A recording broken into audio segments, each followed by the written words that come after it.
I'm Charlie Harney. I'm an artist. I do work part-time. I do painting, drawing, and works about London and the environment around me, and I try to explain about everyday situations and my opinions through my art. I do a lot of things to do with space and how humanity needs to evolve to go to space or to other planets to colonize. Some of my work's to do with the environment and how that is going. And a lot of my work is to do with AI as well, and how fast computers are starting to take over humanity in a way, in other aspects of like everyday jobs, to like the cashier to eventually becoming a self-service. There's like little things like that. That's what I look into. I don't know what outer space is.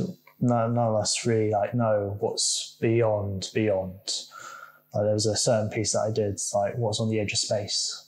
Nobody knows. So what I did is that there could be just a blank wall or something like that. So I'm like trying to say there is something instead of like it could just go on forever. But that's my opinion. It could like just be like a massive ball we're in or something like that. It just goes on and on and on. The other thing is like with AIs and that, I don't know how the future may go, but I could see it from now, like in my retail job, how there's less cashiers, there's more self-serving tills and how certain aspects of everyday like heavy lifting jobs are going to mostly machines and that. So it's becoming interesting, really.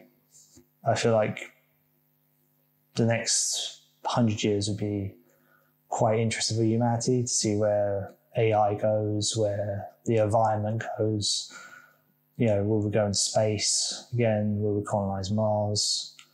Like, it's quite interesting and quite terrifying at the same time. So you don't know what might happen. As an artist, well, I would just like to do like my pieces, and hopefully like a machine doesn't take over and start doing the pieces for me. But as long as a machine doesn't do that, like it's perfectly fine. But like as an artist, like I just see myself doing if I carry on like doing my art, I'd be as happy as anything. Like, I hope not. I think it might be able to copy, probably not inspiring by itself with imagination or anything like that, but I think it will get to that probably stage eventually, which is quite scary. Quite interesting to see, but also quite scary to see as well, to see how a machine will do that. I live in like King's Cross, and like when we first came to this area, it was basically the old potato market and golf course across the road, and it looks completely different now because everything's just built up. And like it just amazes me how fast London like changes. There's like when we first came, there was an old estate behind us, and like it just got completely wiped out, knocked down, and built new houses. So it's just, it's quite showing how London like changes, but not changes. Like certain aspects of it that doesn't change. And my favorite building is like St. Paul's, because like it's so iconic. Like the building structure of it as well. Like it's such a beautiful building as well. It's usually because of like it's the city so vibrant and it always amazes me to walk around London. It gives you such a nice vibe, and I think like the way it evolves and how it has evolved is quite amazing. And like every street that you go down to are these little alleyways, and you see like something else you've never seen before. And I usually think like the tall buildings, when you look at the architecture as well, you see the patterns of the buildings as well. That's why I usually like take it to art as well. the patterns and the architecture and all that is quite extraordinary. So because usually it's like, London's always like, the weather's not so great all the time, but like there's sometimes when you look over London and you see the sun setting and you go, wow, that's extraordinary. Like to see like that sight, like you see like beautiful reds and oranges and all that, and you just go, I wish I had my easel just to paint that sight. Like it's quite awe-inspiring, like how a city like can live alongside like nature in a way. But the sun, like, when it sets, like usually reflection on buildings and that, it makes London look like it's glowing in a way, if that makes sense. And it makes it look like it's alive, really, in a way.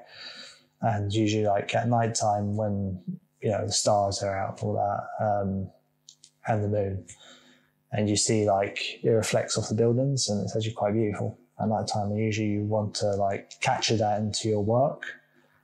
I try to, but it's quite extraordinary. Like I say that, like it's like it's very hard to capture inside like a piece the beauty that you see in that time, but you can take fragments of it and try and put it into your piece. Okay. And I was born in London, and like I think I'll live forever. It's my type of city. I know it's not perfect, but it has room to improve, and that's the beauty of it. The city will never be done. It always will be a work in progress, and that's something you see in art as well. It's always a work in progress. You never go to see the finished article of London. It's always going to be building new buildings, a little bit like you're building new pieces. So that's the beauty of it. I try and take as much of the page as possible. Usually when I come back home from work and I see like empty canvas on the other side of the room, I just think like, I have to like fill that space with something, like, so it just drives me crazy looking at empty canvas and all that space. But usually the works that I usually like doing is like A4 upwards, like A4 like every single day. I usually try to do to like the bigger canvases. Like I think the biggest one I've done was a 9 foot, which I thought was quite interesting. I've never did a 9 foot like piece before. But like I don't mind really the size, as long as it's like a blank page or a blank canvas in front of me. I'm happy to like just paint along. You always want to like fill it with more stuff, because usually like when you look at space in London, you usually see like, oh, what's beyond like the edge of space? Is there more stuff to discover, or is there less stuff to come to discover? It's always interesting to build. Like when I usually do my artwork, I usually like go back to it and I say, oh, what else could I do to improve it? And that I'm never satisfied with my artwork. Like usually I like criticize myself. I'm my own biggest critic. Back into the room, look at it, go like, oh, I was missing something. And then when I come back, oh, that's nice. And then I come back, it's like, I'm never satisfied. Like, I'm always hungry to do better. I think like with the artistic world, I think it's like tough to get into, but I think that's good. Like you want there to be other artists pushing you to be better. And I feel like the art world is very open, but I think like they should put more new artists out there. I think there's always room for more artists to come through, to make it more variety of artists instead of like just a few. That's what I usually do.